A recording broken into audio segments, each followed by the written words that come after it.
Deep within the heart of India, where the sun beats down upon emerald-green canopies, a team of archaeologists stumbled upon a site that would forever be etched in their memories. Hidden amidst the dense foliage, almost swallowed by the jungle, lay a temple lost to time. Vines, thick as pythons, snaked around its crumbling walls, their emerald scales glinting in the dappled sunlight. The air hung heavy with the scent of damp earth and forgotten rituals. Years I have spent poring over ancient texts, dreaming of this moment. Leading the expedition was Dr. Anya Sharma, her eyes alight with the thrill of discovery. Now, as she brushed away the clinging tendrils of vegetation revealing the temple's entrance, a shiver of anticipation ran down her spine. This was no ordinary find. This is incredible! The team exchanged excited glances, their voices hushed with awe. With careful steps, they moved forward, their boots sinking into the soft earth. The jungle seemed to hold its breath, watching, waiting, as they breached the threshold into the temple's dimly lit interior. Here, the air was cool and still, thick with the scent of incense long burned. The silence was profound, broken only by the frantic chirping of unseen insects. They had entered a world forgotten by time. The temple, though ravaged by time, still held an eerie beauty. The walls were adorned with intricate carvings, scenes from forgotten myths and legends. Gods and goddesses, their features worn smooth by the passage of centuries, seemed to dance across the stone. Warriors locked in eternal combat with monstrous beasts, their expressions frozen in grimaces of pain and fury. Who were these deities, now lost to history? What stories did these carvings tell? Anya traced her fingers along the cool stone, her archaeologist's mind buzzing with questions. It was as if the very spirits of the past lingered within these walls. Look at the detail in these carvings. It's like they're alive. As they ventured deeper into the temple, the carvings gave way to a series of interconnected chambers. Each room held its own secrets, its own whispers of a time long past. There were shrines dedicated to unknown gods, their altars cold and empty. There were chambers that seemed to have served as living quarters, though the inhabitants had long since departed. Over here, I found some scrolls. In one such chamber, they found remnants of ancient scrolls, their edges crumbling to dust. Anya carefully gathered the fragments, her heart pounding with excitement. These scrolls could hold the key to unlocking the mysteries of this forgotten temple. These scrolls? They could change everything. But as she brushed away the layers of time, a sense of unease began to creep into her heart. There was something about this place, something beyond the silence and the decay, that sent a shiver down her spine. At the heart of the temple, hidden behind a crumbling wall, they discovered a chamber unlike any other. The air here was heavy, charged with an unseen energy.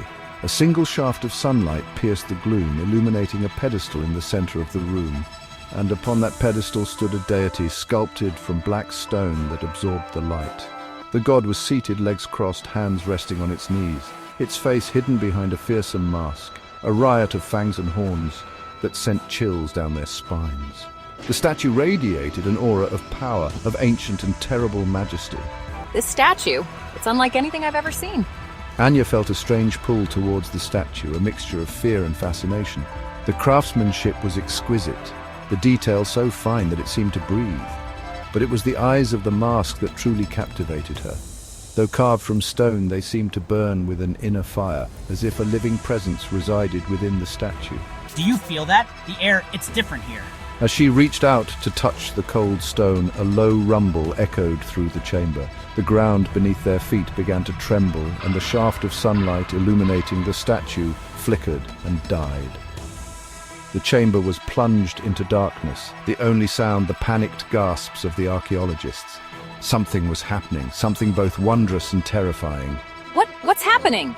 And in that moment of absolute darkness, Anya knew that they had stumbled upon something far greater than they could have ever imagined.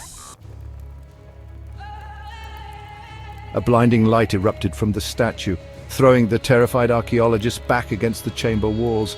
Anya shielded her eyes, her heart pounding in her chest. When she dared to look again, she gasped. The statue, once cold and lifeless, now pulsed with an eerie light. The air crackled with energy, and then, slowly, Majestically, the statue began to move. Its stone limbs, stiff for centuries, creaked and groaned as they shifted. The fearsome mask, once frozen in an eternal grimace, now contorted in a silent snarl. The god was awakening. This can't be real. A voice, deep as the rumbling earth and filled with ancient power, boomed through the chamber, shattering the silence of centuries. Who dares disturb my slumber? The voice echoed off the chamber walls, each syllable vibrating with a power that sent shivers down their spines. Anya and her team huddled together, their faces pale with terror. They were in the presence of something ancient and powerful, something that defied all reason and logic. For millennia, I have been forgotten. My name erased from memory, my temples left to crumble. The god's voice echoed through the chamber, a reminder of the ancient power that had been awakened.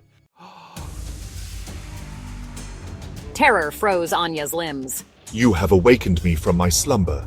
It boomed, its gaze sweeping over them like a physical force. But you have not remembered me. You have not honored me. The air crackled with energy, a tangible manifestation of the god's anger. The archaeologists cowered, their eyes wide with terror.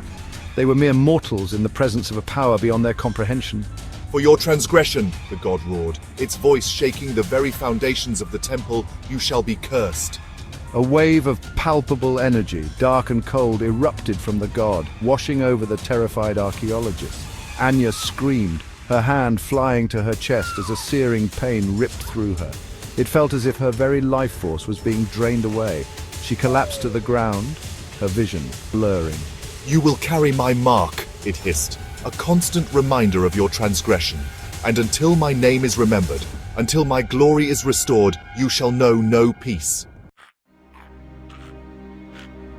As the god's light subsided, Anya struggled to breathe, her body racked with pain.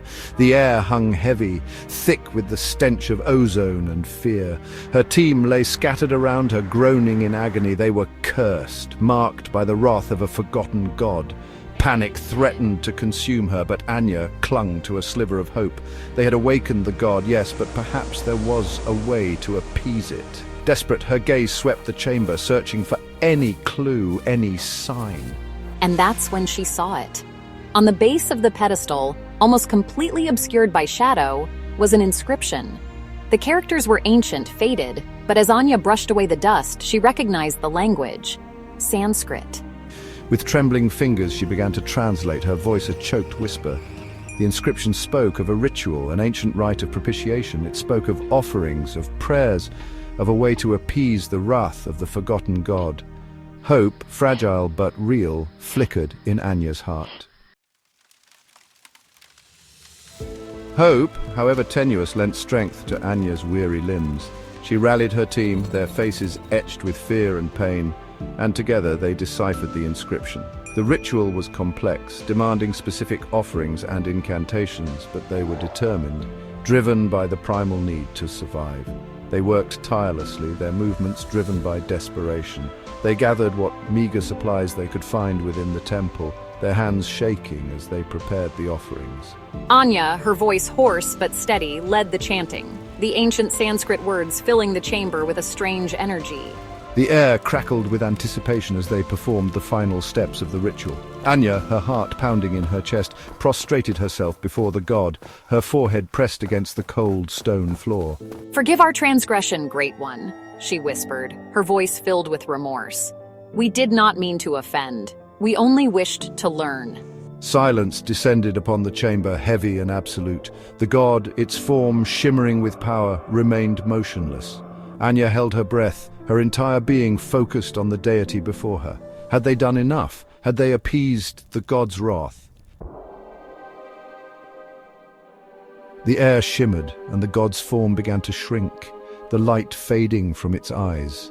The terrifying mask seemed to soften, the anger replaced by a profound sadness. A low sigh, filled with millennia of loneliness and regret, echoed through the chamber. Remember us, the god whispered, its voice a mere echo of its former power. Remember the forgotten ones. And with that, the light faded completely, leaving the statue cold and lifeless once more. The curse, Anya realized, lifting a trembling hand to her chest, was gone. As they stumbled out of the temple and back into the embrace of the jungle, the weight of their experience pressed down upon them. They had looked into the eyes of a god and lived to tell the tale, but they carried with them a heavy responsibility, a sacred duty. The forgotten gods were real. They lingered in the shadows, their power diminished but not extinguished. And it was up to humanity to remember them, to honor their legacy lest they be forgotten once more.